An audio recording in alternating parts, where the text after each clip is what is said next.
Puji Bapak Yahweh, Shalom. Selamat pagi, selamat siang Bapak Ibu yang terkasih dalam Yesua Hamastia. Pada pagi hari ini kita akan sama-sama membaca, memeditasikan kebenaran firman Tuhan yang mau kita baca sama-sama dari kitab 1 Korintus 9. 1 Korintus 9 ayat 24 sampai 27. Ya, ayat yang sering sekali kita baca, kita meditasikan, dan pada hari ini kita akan kembali mengulangnya, membaca bersama-sama 1 Korintus 9 ayat 24 sampai 27. Ya, kita akan baca seperti yang boleh tertera di depan ya. Kita baca sama-sama 3, 2, 1. Tidak tahukah kamu bahwa mereka yang berlari dalam gelanggang pertandingan semuanya berlari dengan sungguh-sungguh, tetapi satu yang menerima hadiah. Jadi berlarilah supaya kamu dapat meraihnya.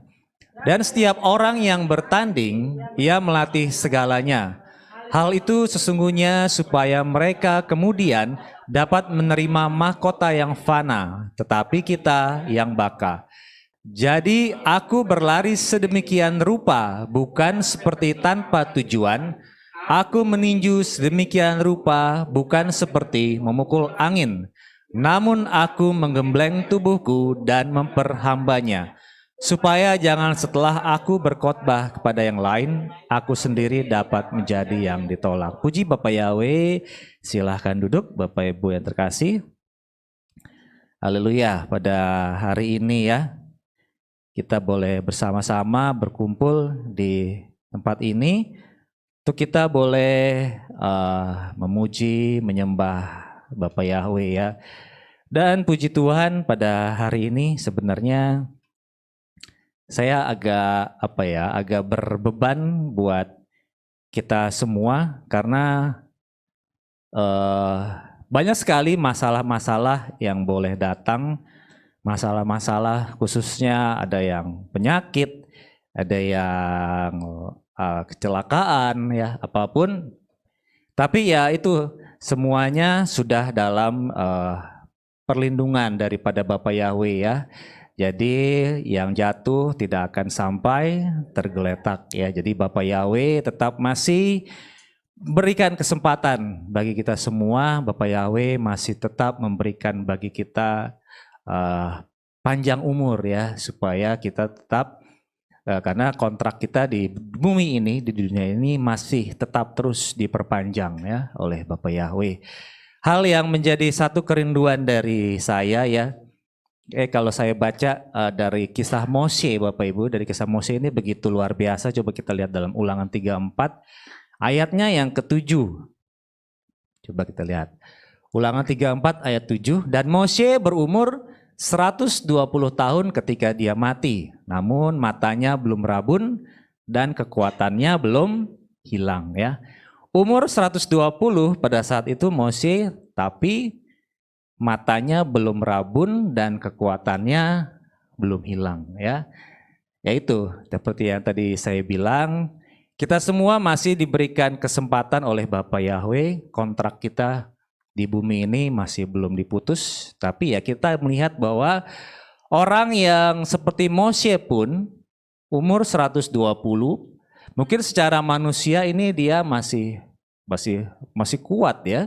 Matanya belum rabun, masih masih cakap dalam melihat, dan juga kekuatannya belum hilang.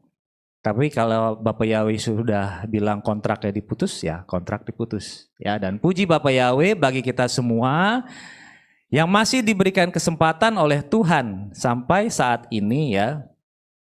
Seperti yang tadi boleh disaksikan, sama-sama kita dengarkan ya. Jagalah kesehatan kita ya. Jagalah kesehatan, karena ada pepatah dunia yang mengatakan begini Bapak Ibu. Kesehatan memang bukan segala-galanya, tapi segala-galanya butuh kesehatan ya. Saya ulang lagi, ada pepatah dunia yang mengatakan kesehatan memang bukan segala-galanya, tapi segala-galanya butuh kesehatan ya. Oleh karena itu kita boleh melihat orang-orang di luar yang mungkin hidupnya cukup pas-pasan atau juga mungkin kurang dari cukup, tapi mereka bisa sehat, mereka tetap masih bisa nafas, masih bisa tetap hidup. Itu contoh bahwa segala-galanya butuh kesehatan ya, karena tanpa kesehatan ya kita mau ngapain ya, kita mau beraktivitas juga tidak bisa. Dan puji Bapak Yahweh, Bapak Ibu, pada saat ini saya juga teringat sebenarnya ada beberapa hari yang lalu ada orang yang minta lah ya, menghubungi saya, dia tanya, Pak, saya tinggal di Jakarta lah ya, masih di Jakarta. Dia bilang, Pak, tolong Sherlock lokasi baptis di tempat kita maksudnya ya. Pada waktu itu saya lagi di laut. Saya bilang, oh saya lagi di luar, lagi tidak di tempat ya. Jadi saya tidak bisa Sherlock. Jadinya saya hanya kasih alamat aja. Oke, dikasih alamat. Dan beberapa saat kemudian dia memberikan video YouTube ya, potongan YouTube yang pada saat itu ya mungkin Bapak Ibu beberapa ada tahu ya. Jadi ya itu sangat berseberangan dengan pengajaran yang boleh kita terima pada saat ini ya, yang boleh kita diajarkan di tempat ini itu sangat-sangat berseberangan. Dan pada saat itu dia memberikan video tersebut, dan saya jadi berpikir setelah itu saya boleh mendengar bahwa ada beberapa anak-anak Tuhan di tempat ini yang seperti tadi ada yang sakit, tapi seperti ada yang kecelakaan. Namun saya yakin dan percaya bahwa coba Bilangan 23 ayat 23 coba ya. Bilangan 23 ayat 23, sebab tidak ada mantra yang dapat melawan Yakub ataupun tenungan yang dapat melawan Israel ya. Jadi saya yakin dan percaya ya, walaupun setan ya berkedok mungkin mau mencoba mengganggu anak-anak Bapak Yahweh, tapi kita boleh mengimani bahwa tidak ada mantra ataupun tenungan yang dapat melawan kita, anak-anak Bapak Yahweh di tempat ini. Dan puji Bapak Yahweh, kita semua boleh menang ya, kita semua boleh tetap sehat hingga sampai saat ini, tapi tetap kuncinya berdoa dan berjaga-jaga ya, karena ya orang-orang di luar sana ya mungkin ada yang mau coba nakal, tapi perlindungan Bapak Yahweh tetap ada, tetap nyata bagi kita semua. Asal tetap salah satunya ada yang pada hari ini mau saya bahas, yaitu tentang kesehatan. Tentang kesehatan, kalau secara duniawi yang saya pelajari ada beberapa macam lah ya. Ada beberapa macam caranya supaya kita bisa hidup sehat.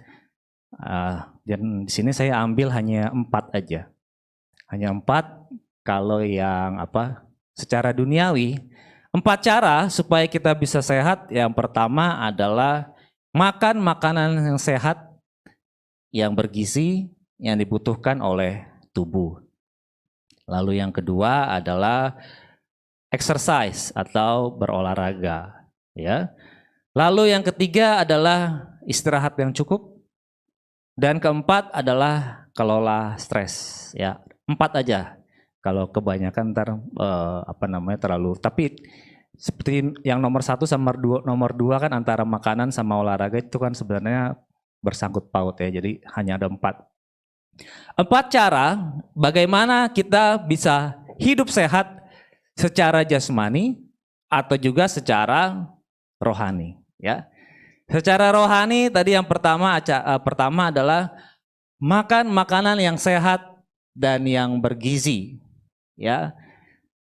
Yang sehat dan yang bergizi, bukan seperti tadi yang diceritakan tinggal segala sesuatu masuk ya.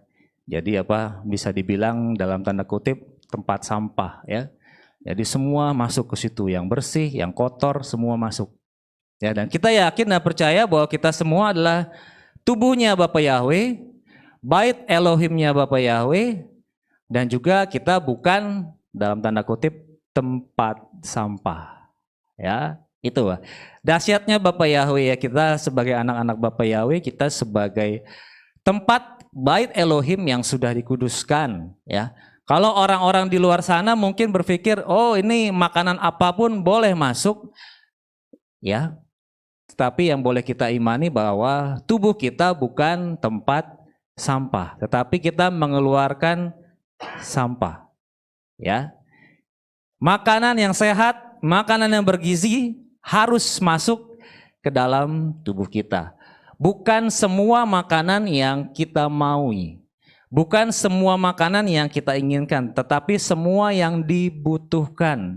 Kalau dulu pada saat saya masih anak-anak, masih remaja, masih pemuda, makan semua masuk.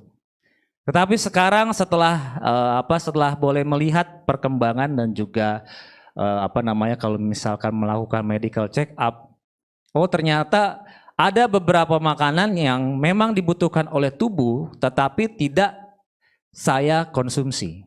Ya, tetapi makanan-makanan yang junk food, dalam tanda kutip junk food, itu yang terus dikonsumsi. Dan sayangnya di zaman-zaman yang teknologi maju seperti sekarang ini, anak-anak muda sekarang justru kebanyakan makan makanan yang junk food dan juga pemanis buatan.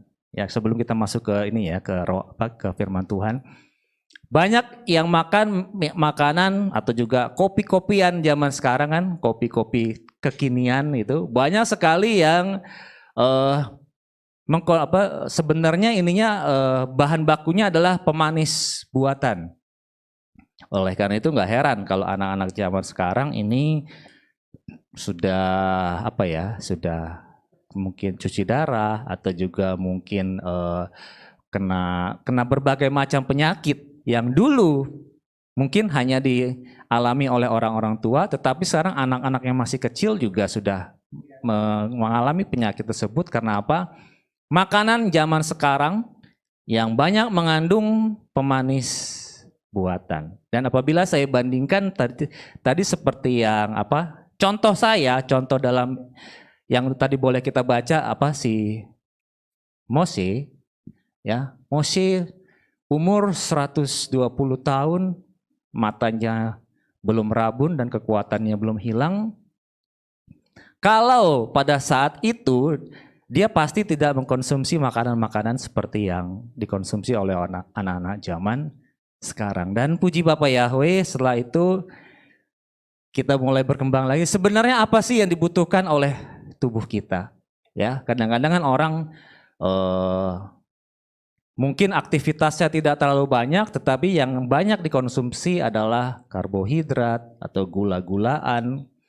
Sebenarnya itu yang tidak dibutuhkan tidak dibutuhkan banyak oleh tubuh bagi mereka yang aktivitasnya kurang banyak. Tetapi yang dibutuhkan adalah mungkin protein, ya, protein. Karena apa? Kalau misalkan Bapak Ibu ngelihat, saya lupa urutannya. Jadi yang pertama-tama pertama-tama terbakar itu saya lupa urutannya, antara gula, karbohidrat, dan yang terakhir itu adalah protein kalau nggak salah ya. Jadi apabila kita banyak aktivitas, yang yang paling terbakar dulu itu adalah karbohidratnya dulu. Oleh karena itu ketika kita aktivitas akhirnya banyak makan nasi ya. Hal yang orang lupakan adalah sebenarnya yang dibutuhkan adalah protein ya. Kenapa? Karena apabila protein itu yang dipecah paling terakhir. Jadi itu ya, protein itu berfungsi untuk tumbuh kembang otot atau seperti apa gitu ya. Jadi ya salah satu caranya bagi mereka yang mau dalam tanda kutip diet secara jasmani ya, konsumsilah protein, jangan kebanyakan karbohidrat. Itu teorinya ya. Dan dari sini kita boleh melihat Bapak Ibu, itu secara jasmani. Nah sekarang itu secara jasmani, dan sekarang kita mau lihat secara rohani. Apa hubungannya dengan apa yang boleh kita baca pada saat ini ya? bahwa mereka yang berlari dalam gelanggang pertandingan semuanya berlari dengan sungguh-sungguh. Ya, kita semua sudah masuk dalam suatu gelanggang pertandingan, dalam suatu wilayah yang sudah diciptakan oleh Bapak Yahweh untuk kita sama-sama bertanding. Nah, bertandingnya dengan siapa? Ada pujian, sebab peperangan kita bukanlah melawan roh, apa ya, saya lupa itu, tetapi melawan penguasa-penguasa jahat yang ada di udara. Dari itu salah satunya yang tadi yang saya boleh diingatkan ya, mungkin salah satunya itu menanyakan lokasi baptis di sini di mana. Dan puji Bapak Yahweh, kita boleh diingatkan bahwa tidak ada satupun tenungan ataupun mantra yang bisa masuk terhadap kita anak-anak Bapak Yahweh, terhadap kita GSI anak domba Adonai maupun mereka yang mau setia kepada Bapak Yahweh. Dan di sini apa Bapak Ibu ya? Dalam suatu ibadah, dalam suatu pertandingan, orang biasanya harus mempersiapkan dulu yang terbaik bagi dirinya sendiri. Ya, nggak mungkin orang yang mau bertanding dia mempersiapkan lawannya, nggak mungkin dia mempersiapkan orang yang ada di sebelahnya.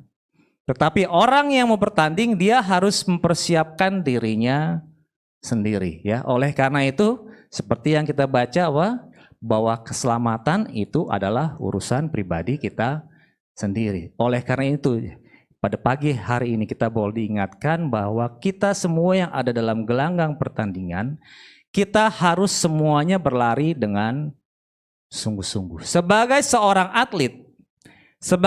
atlet dia harus makan makanan yang sehat dan makan makanan yang bergizi. Seperti Bapak Yahweh sudah memberikan makanan yang sehat kepada Adam dan Hawa, ya, dalam tanda kutip ya makanan ya.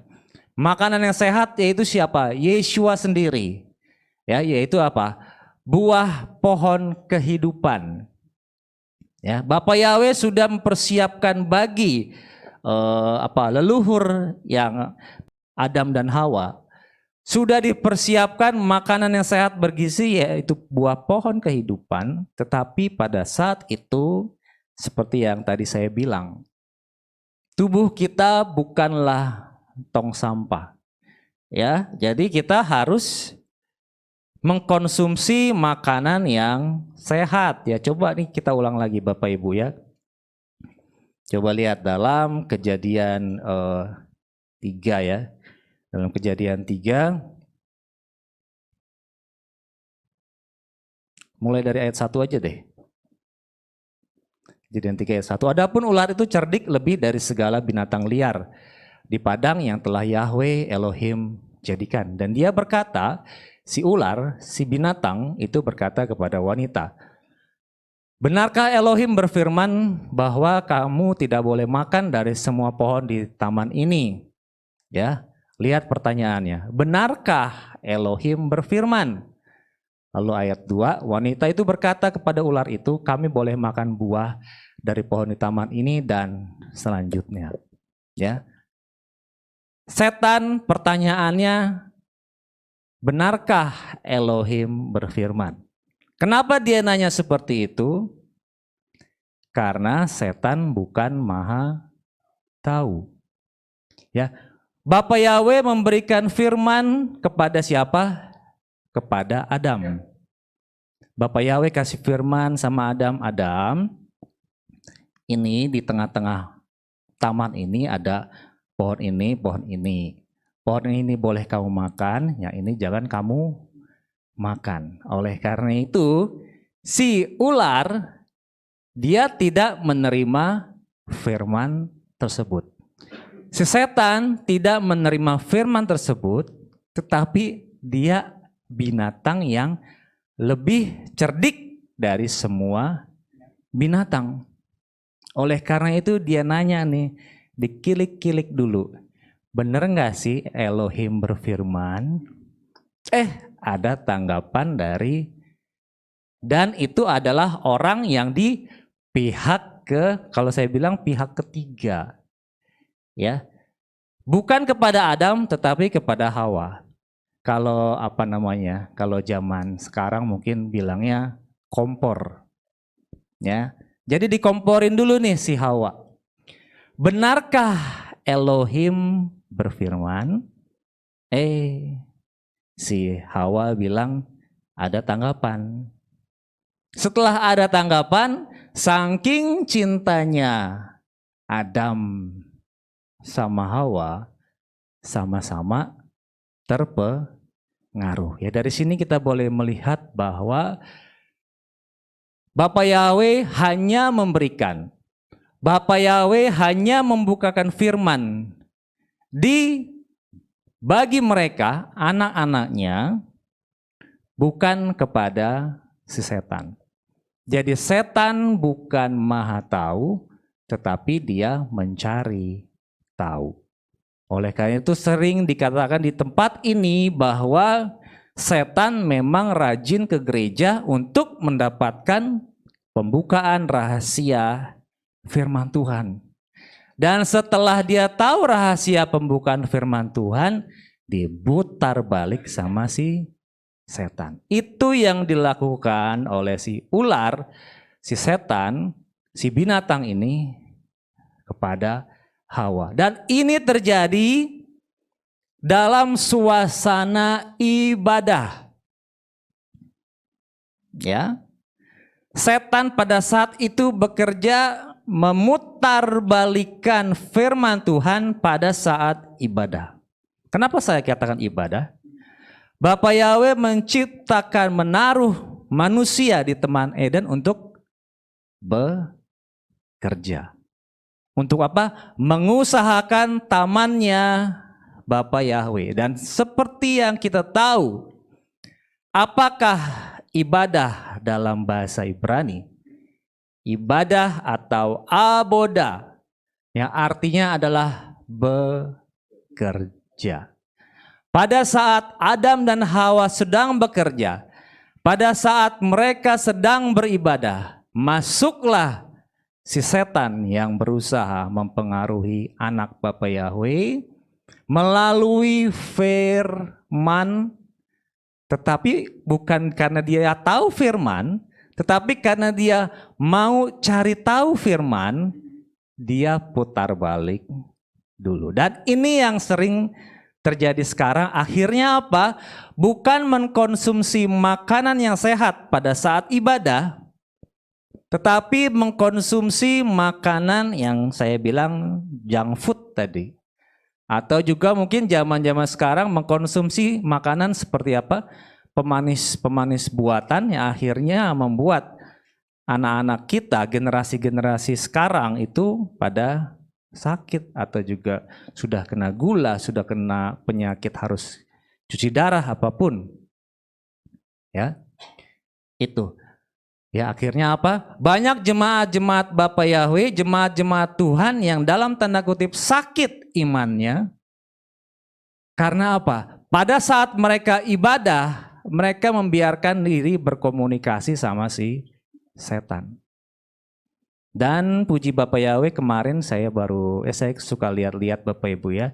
Suka lihat-lihat di Instagram itu banyak short potongan-potongan khotbah orang-orang. Ada di sini nih, ada dua yang saya catat. Yang pertama ini dari bukan penyembah Yahweh, cuman ada mungkin seorang gembala perempuan kali ya.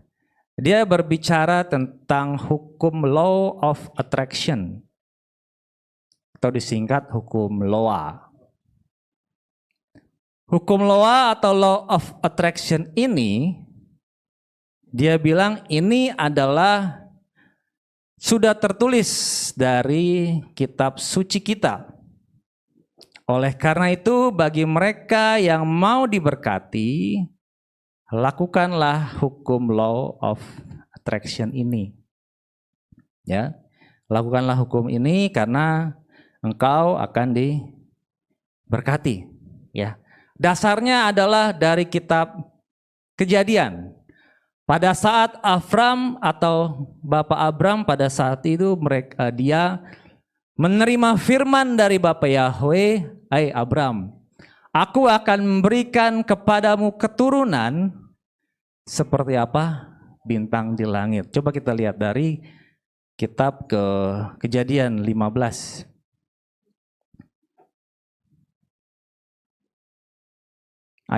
Kita potong aja ayat ke-5 coba ya.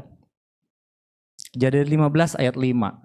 Dan dia, Bapak Yahweh, membawanya keluar dan berfirman, "Lihatlah ke langit dengan saksama dan hitunglah bintang-bintang itu, seandainya engkau dapat menghitungnya." Dan dia berfirman kepadanya, "Demikianlah kelak benihmu." Lalu percayalah dia kepada Yahweh, dan dia memperhitungkan hal itu kepadanya sebagai kebenaran. Dasarnya ini, hukum law of attraction ini. Jadi apabila kata si orang tersebut, si ibu tersebut, apabila engkau mau diberkati, lakukanlah seperti yang dilakukan oleh Abram. Ya, law of attraction ini. Tulis. Kamu mau apa? Tulis. Kan ini kan lihatlah ke langit dengan seksama dan hitunglah bintang-bintang itu. Akhirnya ditulis, saya mau ini ya. Mau coba copy paste kayak seperti firman ini. Hitunglah bintang-bintang itu seandainya engkau dapat menghitungnya. Ntar apabila kamu sudah melakukannya, ntar ini akan membangkitkan aura positif. Katanya bukan kata firman, kata si ibu tersebut. Ini akan membangkitkan aura positif yang akan membangkitkan dalam tanda kutip, mengimajinasikan di alam roh, dan itu akan terimplementasi dalam kehidupan nyata. Ya, kata si ibu tersebut. Tulis. Itu yang saya bilang tadi ya. Setan masuk saat ibadah. Lihat. Hitunglah bintang-bintang itu seandainya engkau dapat menghitungnya, dan dia berfirman kepadanya, demikianlah kelak benihmu. Ayat 6. Lalu percayalah Abram kepada Yahweh.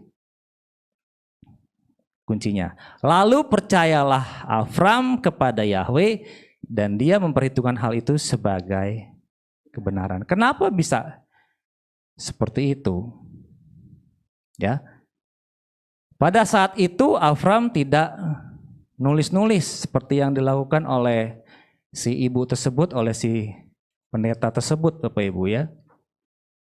Namun ini yang banyak diikutin oleh orang-orang, Bapak Ibu ya, oleh orang-orang. Kenapa? Karena motivasinya dalam ibadah yaitu untuk menerima berkat.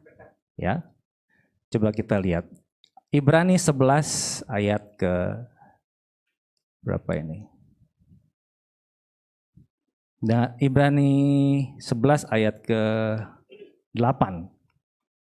Ke-8 dulu ya, sampai ke berapa nanti. Dengan iman, perhatikan kata kuncinya. Dengan iman, ketika dipanggil keluar, Abram taat untuk pergi ke tempat yang akan segera dia terima sebagai milik pusaka, dan dia pergi dengan tidak mengetahui kemana dia pergi. Lalu dengan iman, dia hidup sebagai orang asing di tanah perjanjian seperti di negeri asing, dengan tinggal di dalam kemah-kemah bersama Ishak dan Yakub, sesama pewaris dari janji yang sama.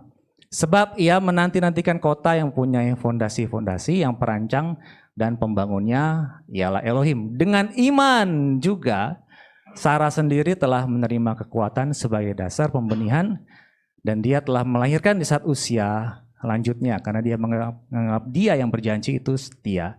Perhatikan kata kuncinya. Bukan karena dia melihat bintang. Bukan karena dia menulis seperti yang dikatakan oleh ibu tersebut. Tetapi apa? Dengan iman. Roma 10 ayat 17. Coba.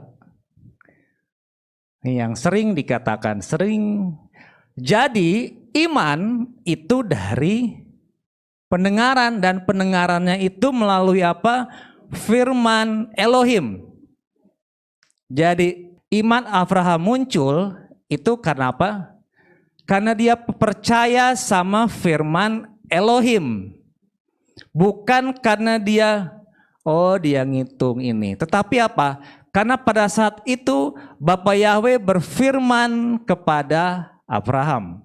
Oleh karena itu muncul iman seperti Roma 10 ayat 17. Bukan karena yang sering dilakukan, yang diperintahkan oleh si orang tersebut, tulis. Karena dari situ akan terimplementasi dari dunia dunia roh ke dunia nyata. Bukan seperti itu. Tetapi apa? Karena iman. Karena ia percaya bahwa firman Elohim itu ya dan amin. Bukan karena usaha sendiri ya.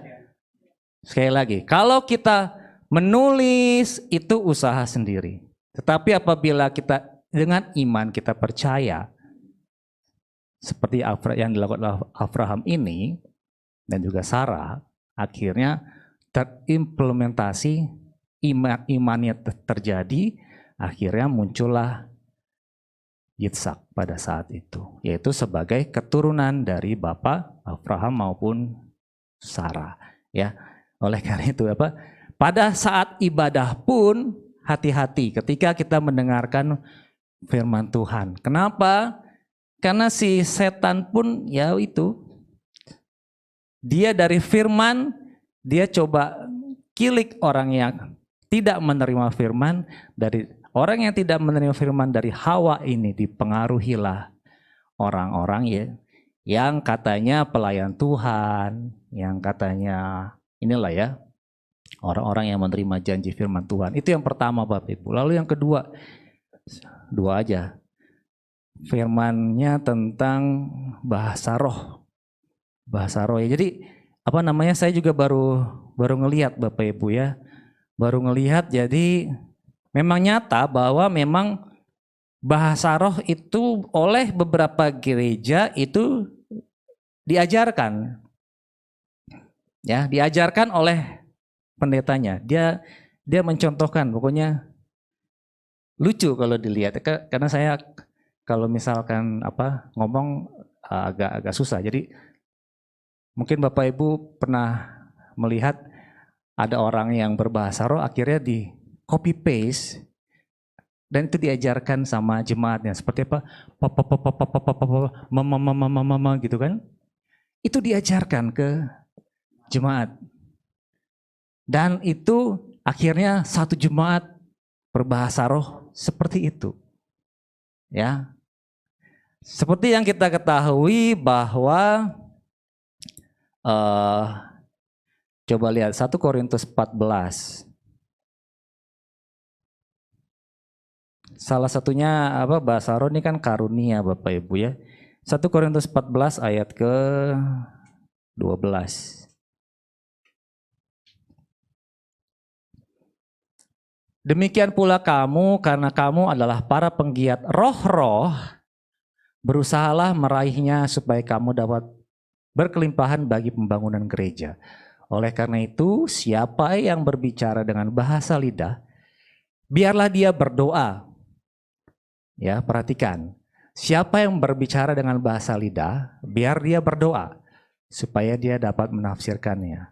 Namun kenyataan, kita lanjut lagi, sebab jika aku berdoa dengan bahasa lidah, rohku berdoa tetapi pikiranku tidak berperan. Kenyataannya, orang ketika saat sedang berbahasa roh, habis berbahasa roh udah tinggal lewat gitu aja. Tanpa ada yang, seperti tadi kan perintahnya apa?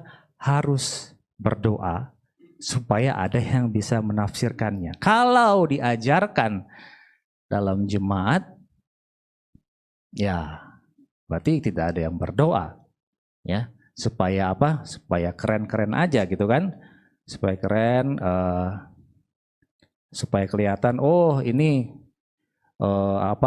dipenuhi oleh Roh Kudus, ya. Tetapi coba lihat ayat ke-24.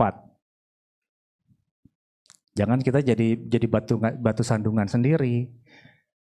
Namun jika semua orang dapat bernubuat dan masuklah seseorang yang tidak beriman atau orang yang tak berkarunia, maka dia ditemplak oleh semuanya, dia diselidik oleh semuanya.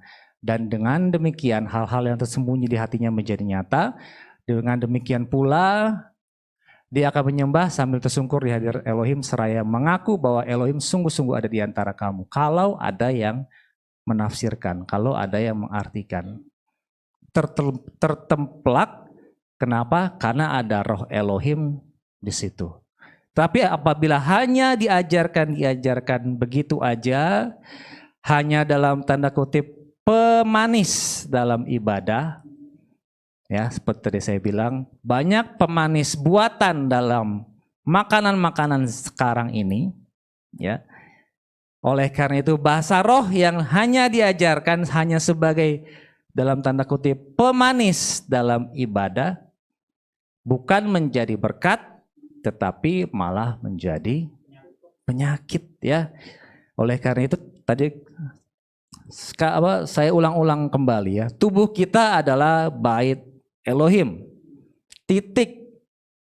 Ya, bukan tempat sampah. Ya, oleh karena itu ya seperti kita kembali Bapak Ibu dalam 1 Korintus tadi.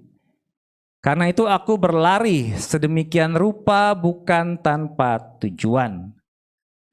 Aku meninju begitu rupa bukan sedang memukul angin, tetapi aku menggembleng tubuhku, ayat 1 Korintus 9 tadi, ayat 27 yang tadi kita baca tadi.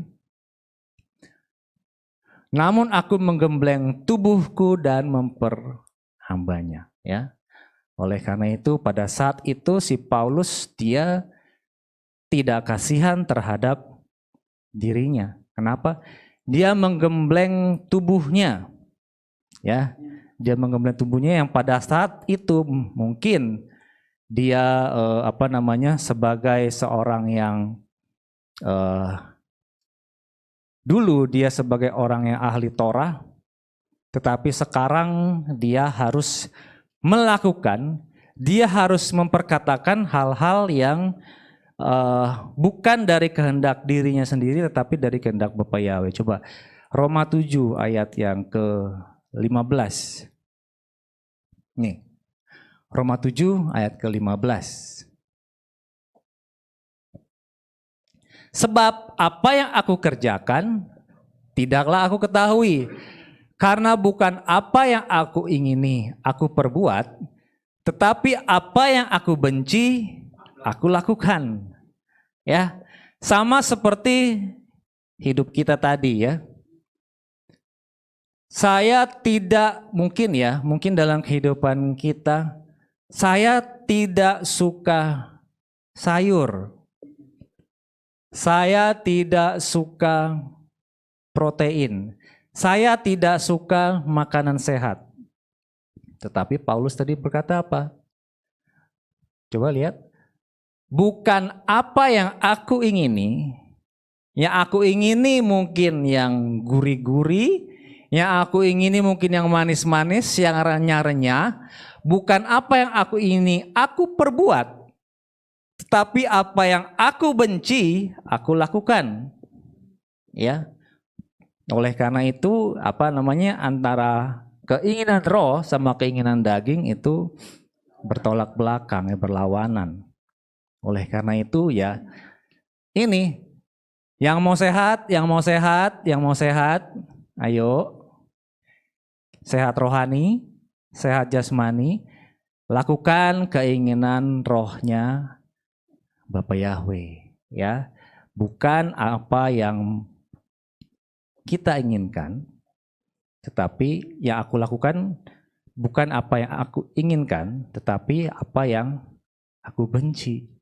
Ya, nah pada saat ini Yeshua mengajarkan kepada kita supaya apa? Supaya kita mau melakukan kebenaran firman Tuhan dengan benar ya. Coba lihat Yohanes 5 ayatnya yang ke-19. Nih contoh dari Yeshua. Oleh karena itu Yeshua menjawab dan berkata kepada mereka, sesungguh-sungguhnya aku berkata kepadamu, putra tidak dapat melakukan apapun dari dirinya sendiri, kecuali apa yang dia lihat Bapa melakukannya. Karena apapun itu yang dia lakukan, seperti itu pula lah putra melakukan hal-hal itu. Ya, Yeshua kasih contoh. Bukan apa yang dia inginkan, tetapi apa yang Bapa perbuat, itu yang dia lakukan. Oleh karena itu di saat ini pun kita juga harus melakukan apa yang menjadi kehendak dari Bapa Yahweh. Ya, mungkin ya memang secara kalau misalkan ada orang yang berkata bahwa yang namanya obat itu memang tidak enak atau mungkin juga pahit atau juga ya tidak sesuai dengan standar dari lidah kita ya. Tetapi ya ini ya Yeshua kasih contoh apa yang Bapa perbuat itu yang dia perbuat.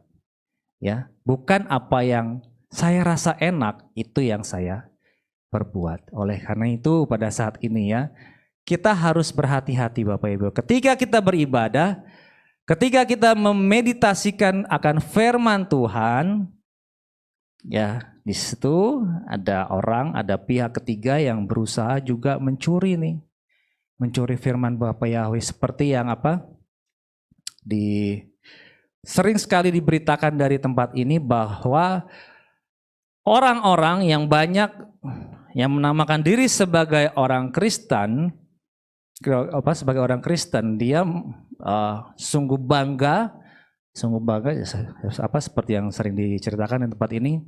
Kan kitab suci saya pakainya Yesus dan A, bukan Yeshua dan Yahweh dan Elohim.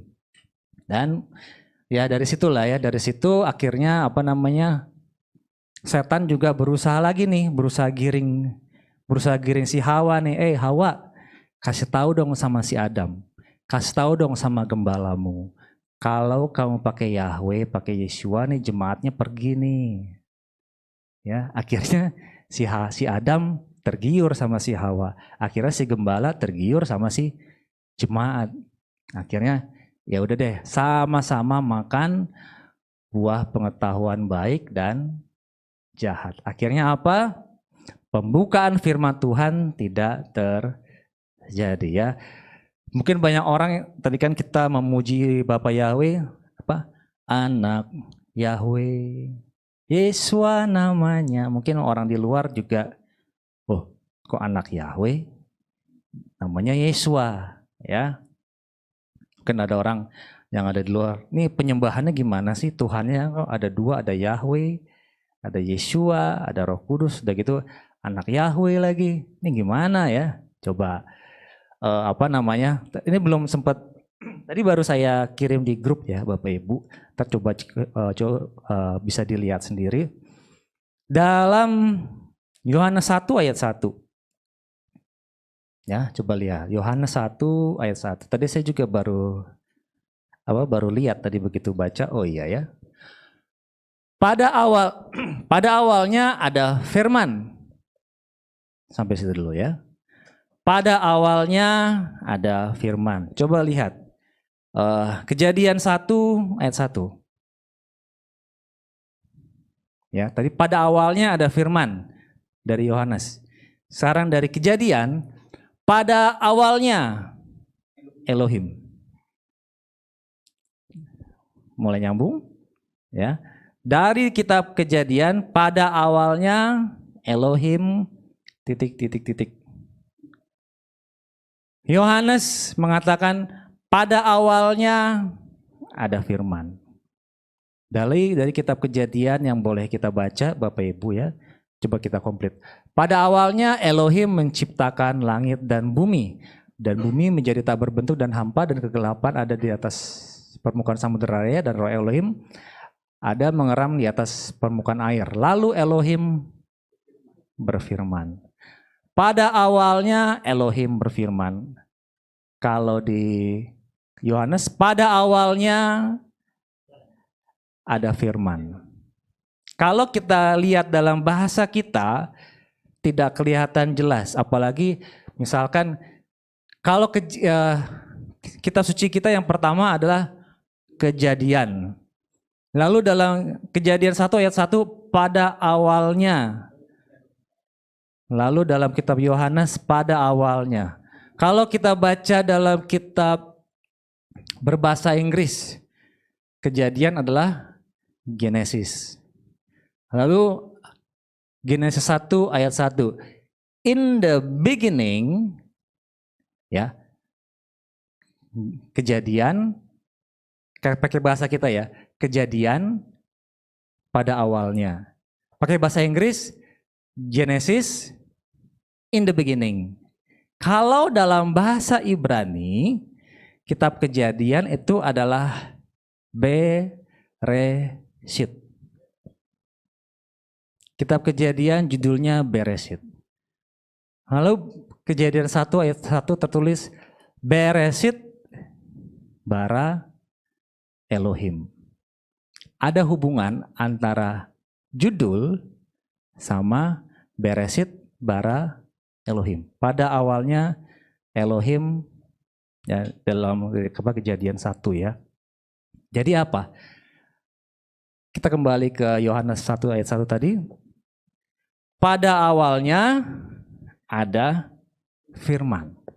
Berarti apa? Ada hubungan antara kitab Yohanes dengan kitab Kejadian. Dari kitab Yohanes, dari kitab Kejadian dalam bahasa Ibrani, Bereshit bara Elohim. Kalau dalam kitab Yohanes juga pada awalnya ya adalah Bereshit juga.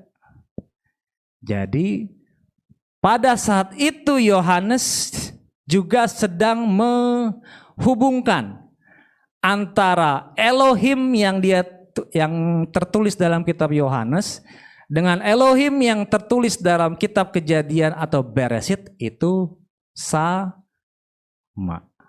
Ya. Oleh karena itu pada saat itu Yohanes mengatakan pada awalnya, Bereshit, in the beginning, Kejadian, ada firman. Dan yang menciptakan itu adalah Bapa Yahweh. Coba kita lanjut. Yohanes 1. Pada awalnya, in the beginning, Bereshit, ada firman. Dan firman itu ada bersama Elohim. Dan firman itu adalah Elohim. Dia pada awalnya ada bersama Elohim. Coba kita lengkap ayat ke-14. Dan firman itu, yang firman tadi dalam kitab Yohanes 1 ayat 1, dalam kitab Bereshit tadi, dalam kitab Kejadian 1 ayat 1 tadi, dan firman itu yang sama sudah menjadi daging dan berdiam di antara kita. Ya. Jadi terimplementasikan dari kitab Kejadian itu, dari kitab Bereshit itu yang pada awalnya ada firman, sudah diimplementasikan dan firman itu sudah menjadi daging dan berdiam di antara kita, dan kita telah melihat kemuliaannya dan selanjutnya. Berarti ada hubungan antara kitab Kejadian dengan kitab Yohanes ini. Pengen menunjukkan bahwa firman yang sudah menjadi daging itu adalah firman yang sama seperti yang tertulis dalam kitab Kejadian. Ya, kenapa harus menjadi daging? Seperti yang kita sudah boleh pelajari Bapak Ibu kan? Kenapa harus darah? Kalau Bapa Yahweh hanya dalam wujud roh, tidak bisa mengorbankan darahnya, ya. Oleh karena itu dia harus menjadi daging. Bapa Yahweh harus menjadi daging. Firman itu sudah menjadi daging. Supaya apa? Dia bisa mengorbankan darahnya bagi kita. Jadi Elohim yang sama dari kitab Beresit, kitab Kejadian, kitab Genesis, itu terwujudkan oleh di dalam kitab Yohanes ini sebagai pribadi Yesua. Ya, oleh karena itu jangan bingung, apalagi banyak orang-orang yang tidak mengenal Bapa Yahweh yang saya bilang itu adalah sebagai hawa-hawanya. Ya, kita sebagai Adam jangan terpengaruh sama Hawa, orang yang tidak mengenal firman, yang tidak diberikan firman langsung oleh Bapa Yahweh, kita menjadi terbawa oleh mereka, ya. Kenapa dia menamakan diri sebagai, kita nyanyi tadi kan, Putra Yahweh, Anak Yahweh, Yesua namanya. Dengan dia menyebut Bapa Yahweh, coba lihat Yohanes 5 ayatnya yang ke 18. Ini alasan kenapa orang-orang Yahudi sangat benci kepada Yesua. Karena itulah kemudian orang-orang Yahudi semakin berupaya untuk membunuh dia. Karena tidak saja dia melanggar hari Sabat, melainkan juga apa? Karena dia menyebut Elohim, dia menyebut Yahweh sebagai bapaknya. Kenapa? Sehingga menjadikan dirinya sendiri sama dengan Elohim. Oleh karena itu ketika kita menyanyi Anak Yahweh, Yesua namanya, berarti kita menjadikan sama antara Yesua dengan Bapa Yahweh, ya. Itu yang tertulis dalam kitab Yohanes. Oleh karena itu apa? Sekali lagi, yang mau sehat, ya, lakukan makan makanan yang bergizi, makan makanan yang dibutuhkan oleh tubuh, makan makanan firman yang benar yang berasal dari Bapa Yahweh, ya, seperti yang tadi kan sudah saya contohkan tadi ada dua cerita yang kalau kita tidak hati-hati kita bisa mudah terjerumus, ya. Tadi pertama apa caranya supaya kita bisa menjaga kesehatan? Pertama, makan sehat. Kedua, kita ibadah seperti yang tadi kita bacakan. Kita ibadah. Dalam ibadah hati-hati juga karena setan juga bisa masuk dalam saat kondisi ibadah, dalam saat kita bekerja. Karena apa? Setan bukan maha tahu, tetapi dia mencari tahu, dan apabila dia sudah tahu, dia seperti apa? Habis manis sepah dibuang. Ketika sudah tahu, anak Tuhan disenggol sama dia. Yang kedua itu jangan lupa ibadah. Yang ketiga, caranya supaya kita bisa sehat adalah istirahat yang cukup. Ada orang yang berkata bahwa kalau mau cukup supaya bisa sehat, istirahatlah 7-8 jam. Itu secara manusia, ya. Bapa Yahweh sudah kasih waktu bagi kita untuk istirahat juga kan? Ya, Bapa Yahweh sudah ngasih waktu bagi kita untuk kita istirahat. Oleh karena itu jangan sia-siakan waktu kita istirahat. Keluaran 20 coba. Keluaran 20 ayat yang ke-8. Masih ada hubungannya sama kesaksian tadi, kalau kita sampai ayat 12 deh. Keluaran 20 ayat 8 sampai 12. Ingatlah hari Sabat untuk menguduskannya. 6 hari engkau seharusnya bekerja dan melakukan segala pekerjaanmu, ya. 6 hari harus bekerja dan melakukan segala pekerjaanmu dengan benar. Tetapi hari ke-7 adalah Sabat bagi Yahweh Elohimmu. Setiap pekerjaan janganlah engkau lakukan, baik engkau atau anak laki-lakimu atau anak perempuanmu, budakmu atau wanita pelayanmu, atau ternakmu ataupun orang asing yang ada di dalam gerbangmu. Sebab 6 hari lamanya Yahweh telah menjadikan langit dan bumi, laut dan segala isinya. Dan dia istirahat pada hari ketujuh itu. Oleh karena itu Yahweh memberkati hari Sabat itu dan menguduskannya. Yang terakhir, yang masih ada hubungannya tadi sama kesaksian tadi. Hormatilah ayahmu dan ibumu. Kenapa? Ayo, kenapa? Supaya lanjut umurmu di negeri yang Yahweh Elohimmu berikan kepadamu ya. Hormati ayah, ibu, supaya apa?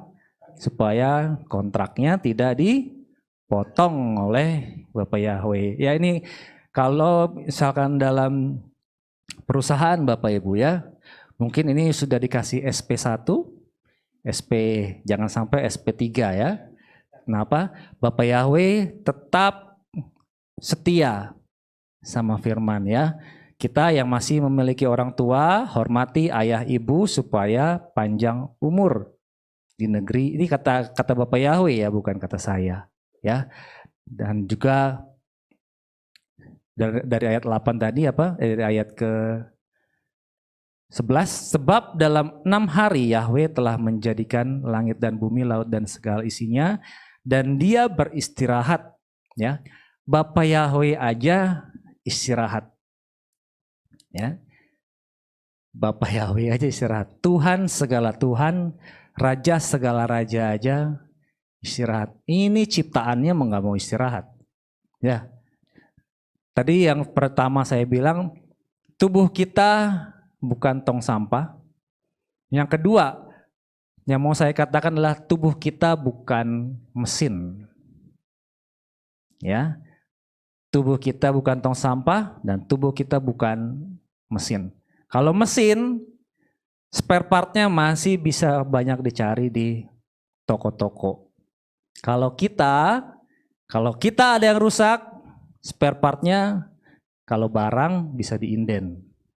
Kalau rusak nggak bisa diinden, nggak ada pengganti. Ya, oleh karena itu Bapak Yahweh kasih 1 hari khusus bagi kita untuk beribadah kepada Bapak Yahweh. Kuduskan hari Sabat. Ya, ini bukan perintah gembala, bukan perintah siapapun. Ini perintah Bapak Yahweh.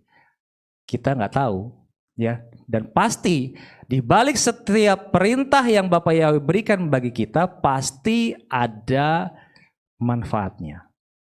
Ya. Pasti ada manfaatnya. Kita nggak pernah tahu. Mungkin nanti di belakang ada manfaatnya. Mungkin nanti di tengah ada manfaatnya. Atau mungkin langsung sekarang ada manfaatnya. Tetapi yang Bapak Yahweh ingatkan, kuduskan hari Sabat. Kenapa kita harus kuduskan hari Sabat? Karena Bapak Yahweh pada saat itu dia juga beristirahat. Pada saat beristirahat kita mengkhususkan diri. Kita menguduskan hari itu hanya untuk Bapak Yahweh. Ya. Jadi ingat, yang pertama, selain kita mau sehat, selain dari sisi makanan, konsumsi makanan sehat dan bergizi, kedua, lakukan olahraga, ya, latihlah dirimu beribadah, ya. Dalam kita beribadah kepada Bapak Yahweh di hari Sabat, ya. Kenapa kita bisa beristirahat di hari Sabat? Pada saat kita beribadah kepada Bapak Yahweh, syaratnya kita bisa benar-benar istirahat di hadapan Bapak Yahweh adalah ketika kita beribadah kepada Bapak Yahweh, fokus kepada Dia. Kalau kita masih pegang-pegang ya, Bapak Ibu bisa bayangin, ini mungkin sebagai gambaran misalkan sebagai seorang teknisi atau sebagai seorang pekerja apapun, sebagai ibu-ibu lah apa segala. Misalkan Bapak Ibu kita semua ketika kita beribadah masih memikirkan pekerjaan kita, masih memikirkan masakan kita. Kalau yang saya gambarkan begini, dalam bayangan saya ya, kita beribadah memuji Bapak Yahweh sambil di kanan masih memegang centong, di sebelah kiri masih memegang Apalagi? Panci. Atau di sebelah kanan masih megang kunci Inggris, di sebelah kiri masih megang gergaji, ya. Kenapa? Karena nggak fokus. Akhirnya apa? Esensi dari istirahat di hadapan Bapa Yahweh, yaitu menguduskan hari Sabat, itu tidak kena. Ya, ya kita lihat esensinya, kita lihat isinya.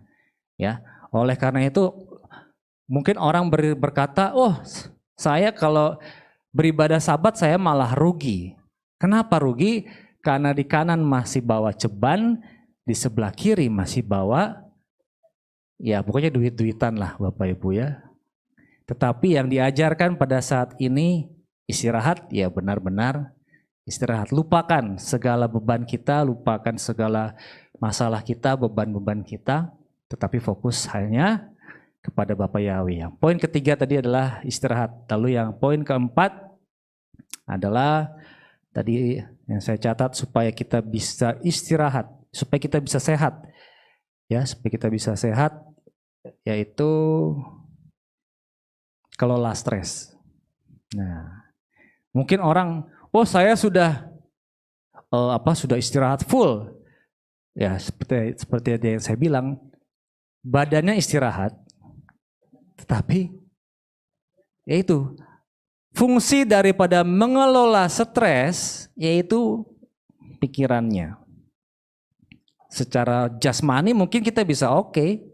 Secara jasmani kalau mau sehat kita bisa Kita bisa makan sehat, kita bisa olahraga, exercise, kita bisa istirahat full 7-8 jam. Itu sehat jasmani. Tetapi yang sehat rohani adalah kelola stres. Ini kata orang-orang yang sehat Bapak Ibu ya. Kelola stres. Kelola stres itu seperti apa sih? Mazmur 37 ayat ke-5. Mazmur 37 ayat ke-5 ini, kelola stres. Serahkanlah jalanmu kepada Yahweh dan percayalah kepadanya, maka dia akan bertindak. 1. Kedua, Amsal 16 ayat 3. Serahkanlah perbuatan-perbuatanmu kepada Yahweh dan biar apa? Terlaksana rancangan-rancanganmu. Itu kedua cara kelola stres. Yang ketiga, Keluaran 14 ayat 14. Ya, tadi kan udah diserahin nih, udah semua diserahin, dipercayain.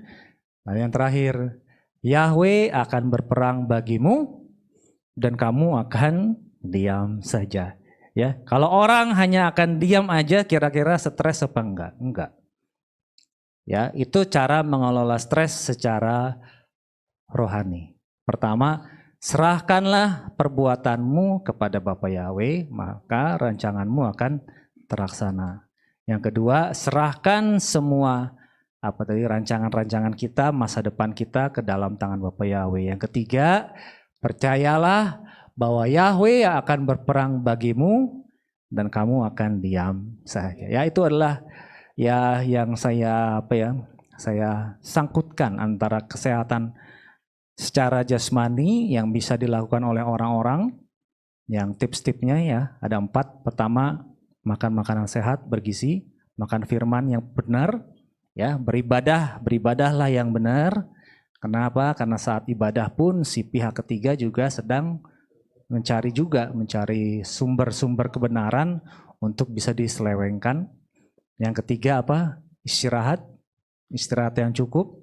Istirahat dengan apa? Caranya lakukanlah ibadah Sabat dengan benar ya. Fokus hanya kepada Bapa Yahweh, jangan membawa centong kanan kiri ember, lalu baskom segala, lalu bawa kunci Inggris, bawa gergaji, tetapi tetap kita mau tadi kan kembali ke poin keempat, kelola stres. Serahkanlah perbuatanmu kepada Bapa Yahweh, taruh itu peralatan kerja kita, taruh itu peralatan masak kita, taruh itu beban kita ke hadapan Bapa Yahweh, ibadah yang benar, dan yakin bahwa Bapa Yahweh akan berperang bagimu dan kita akan diam saja. Haleluya. Mau sehat? Bersehat rohani dan jasmani. Haleluya, Bapak Yahweh yang berkati kita semua.